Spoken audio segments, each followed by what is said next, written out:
How's it going, troops? Here we go, back with episode 7 for the Path to a Fighter Pilot. This is elite Swedish fighter pilot training. We are looking at medium action helicopter training.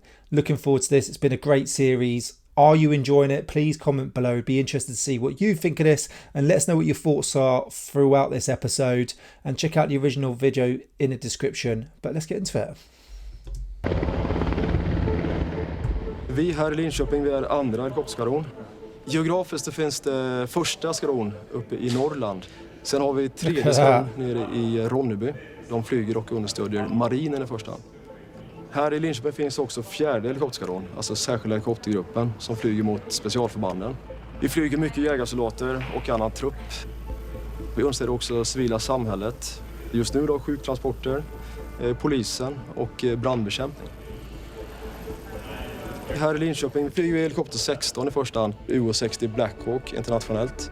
Vi är 2 piloter, en befälhavare och en styrman. Där bak har vi ett uppdragsspecialist och en tekniker i flygtjänst. Båda är dörrskyttar och kan bemanna kulsprutor. Väldigt stark och robust helikopter. Lyfter ungefär 4 ton i kroken. Kan landa överallt i stort sett. Inga känsliga delar. Alla system är dubbla eller trippla så att den är gjord för att tåla krigets krav kan man säga. Absolut brilliant helikopter. Jag kände till flygvapnet i form av stridsflyg och det var det jag ville bli. Det var min pojkdröm. Väl under min grundutbildning fick jag mer kontakt med helikopterskrået och blev på så sätt kanske mer intresserad. Fördelen som jag ser det med helikoptersystemen och kanske då framförallt helikopter 16, här får vi jobba i grupp och vi som grupp löser uppgiften. Det var någonting jag tyckte var väldigt roligt när jag tillhörde armén och det var därför jag sökte också då till helikopter. Söndagsångesten finns liksom inte. Det är bara kul när det är måndag morgon och det är dags att gå till jobbet. På det systemet jag flyger så går vi som lägst då på 6 meters höjd ungefär. I ungefär 250 meter i timmen. Och det gör vi både dag och natt. Medan helikopter 15, lite mindre systemet, de kommer också i terrängflygning. Och då är man på bara någon meters höjd egentligen över terrängen. Så att man kommer väldigt nära. Så att man får en fartupplevelse även fast det inte går så fort då, som kanske ett JAS-plan. Yeah, it's got to be cool flying that at such a low level. Planen är att vi startar hemma på Malmen, åker Spällinge, går ner i Alexanderdiket där vi går till välkända flatutfältet. Där lastar vi ur. Och ni vill ha ungefär 10 minuter på er där. 10 minuter till 12 minuter. Ja. Så då lägger vi oss i området här och lågflyger och övar på egen hand. Sen fortsätter vi söderut mot fält som vi har i den där sjön, Ören, som vi kan gå till. Efterhand som de börjar bli mer varma i kläderna med och vårdundergång där så trappar vi ner mer och mer mot lågflygning. Du har fått maskin eller? Ja, maskinen är klar. Den är PF-ad, full tank och inga kända fel så att den är klar för flygning. Då ses vi kvart över. Yes, I don't know, would flying a fighter jet and a helicopter be very similar experience flying them at low level? Yeah, you can't do the loops and turns that you can do in a fighter jet. But in a helicopter, you can still fly low. You can still throw it about, especially sort of your military helicopters. If you've ever been in the military, if you watch like a Lynx, a Merlin, a Chinook, Black Hawk, they fly quick. And because the pilots are so experienced and they do it day in, day out. And they're not just experienced to go from point A to point B. They're also experienced to obviously defend themselves and sort of zig and zag if they do get contacted. So it's got to be an unreal experience that you've got. I remember the first time in a helicopter I went in a Lynx and we were going up and the next thing the pilot just nosedived and went straight down and I was like whoa, and it is just so much fun. And then flying through Afghan in a Chinook, absolutely unreal experience.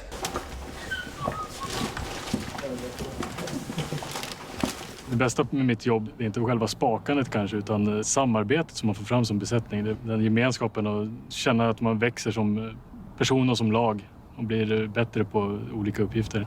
Möjligheten att kunna röra sig helt tredimensionellt i luften och frihet att kunna flyga exakt dit man vill. Idag kommer vi genomföra en övning med sjuksystrar och gruppsjukvårdare som ska ta hand om skadade i helikoptern helt enkelt. Flytväst, lite nödluft och så har vi GPSer och nödradio. Vi kan i värsta fall överleva om vi skulle hamna ute någonstans.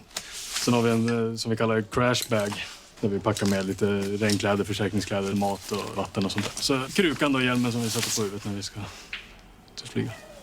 Så det blir en del grejer att konka. So very similar to what a soldier would have, really. If they crash, they need to be able to survive. They need to be able to escape and evade. With a soldier, you will have your main sort of standard equipment on you, and then within your Bergen, you'll have a grab bag. So if you get bumped and you're unable to grab your Bergen, your Bash, or your sleeping bag, you grab your grab bag with all your serialised kit, ammunition, food, water, all your essentials for you to be able to survive for around 24 hours. You grab that and you go out. Same with them. If they crash, they've got the main stuff on their vest, on their personal kit, and then they grab their grab bag, or crash bag as they call it, and then they go off, and then they go into SEER, okay? Their survival skills, go into hiding and stuff like that, and try and resist the enemy for as long as possible until sort of friendlies come and grab them. They're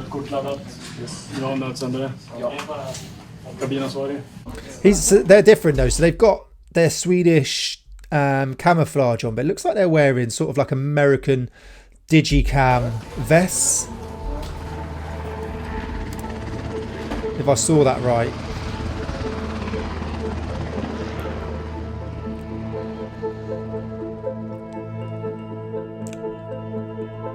Or is that sort of like a life vest? No, it is American digicam, isn't it? I wonder why they've got that. I wonder if they just prefer that and they're allowed to wear it. He looks alley. Look at all those controls that they have to learn. Look at that.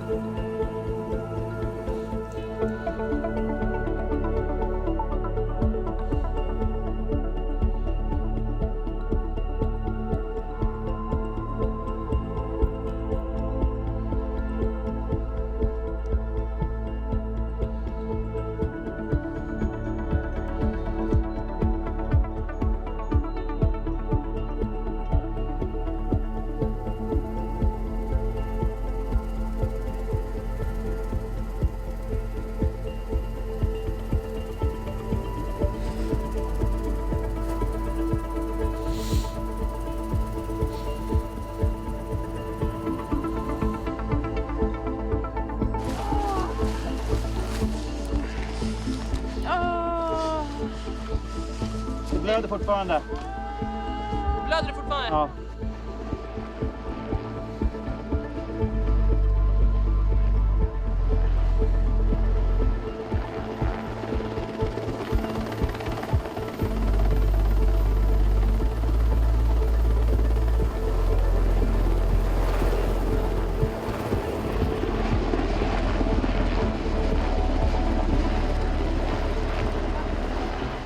När man väl är utbildad på divisionen, då kommer man även stå i beredskap. Och det kan vara ganska tajt när man får ett larm eller en transportbegäran då. Man måste gå från att slappna av till att tagga till och skynda på där man får ett uppdrag. Väl i luften, även om vi flyger fort, försöker man vara lugn och fokuserad. Där får det inte vara en stress, utan där ska allting gå i rätt takt, kan man säga. It's pretty cool, man. Really cool. Really good edits as well. Really good luck where they film this. Bland annat Afghanistan på senare år. Så det finns en god möjlighet att komma ut utomlands om man jobbar där. Största tjusningen är nog hur blandat jobbet är. En dag är inte den andra lik. Väldigt mycket olika uppgifter. Både inom stödet till Försvarsmakten och till det civila samhället. So I've never obviously been a pilot. Within the British Army we have something called the Army Air Corps. And that's, you know, they're where all our pilots are and all like the gunners and the door gunners, etc. And all the other crew that work within that area. And the Navy have their own, and obviously the RAF have their own. But the way I would say that they must be very busy. Just because number of helicopters are most probably quite limited. Unless you're like in the US, but even if you look at the number of personnel in the US, but if you look at all the ops that are going on around the world, exercises around the world, you have exercises within the UK. I know in like basic training sometimes the section commanders, the platoon sergeants, platoon commanders will get a helicopter in for their students, for their recruits, to support the exercise. You've got all the standard regular forces doing their exercises. You've got trade courses doing exercises. And then, like I said, you've got ops going on as well. And I don't know if the Army Air Corps do it, but like the Royal Navy, they then support sometimes, I think, like the Coast Guard, and they're out on patrols along the English Channel and all around the world. I think pilots has most probably got to be one of the busiest jobs. I may be wrong, But if you've ever worked as a pilot within the military anywhere in the world, let us know what it's like. But from my guess, these guys must be busy, because you're trying to support so many things across the military and possibly civilian as well, that you must constantly be doing different jobs. So not are they only having to train to keep their hours up, they're most probably going well over their hours that they need, because they're always trying to support stuff. But what a really cool job. Love the way this edited. But let's see if there's a little bit left. No, that's the end. No, but really, really good. The way the medics come off, I don't know if that was just literally training for medics, going to sort of find a civilian casualty. Obviously, if medics were going out behind enemy lines, you'd have security with you. They'd go in all around defence, put up security, so then you can deal with the casualty and you ride them on. And then that really shows how big the helicopter is, because as you saw, they slid the casualty onto the aircraft widthways, and then they would sit either side, and they still had room to obviously shut the doors, etc. Helicopters are rather big when you get in them.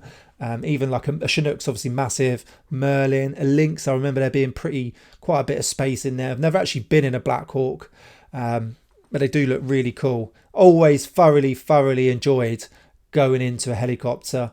I remember that first time being in a helicopter on ops, flying from, I think it was like Bastion to PB2.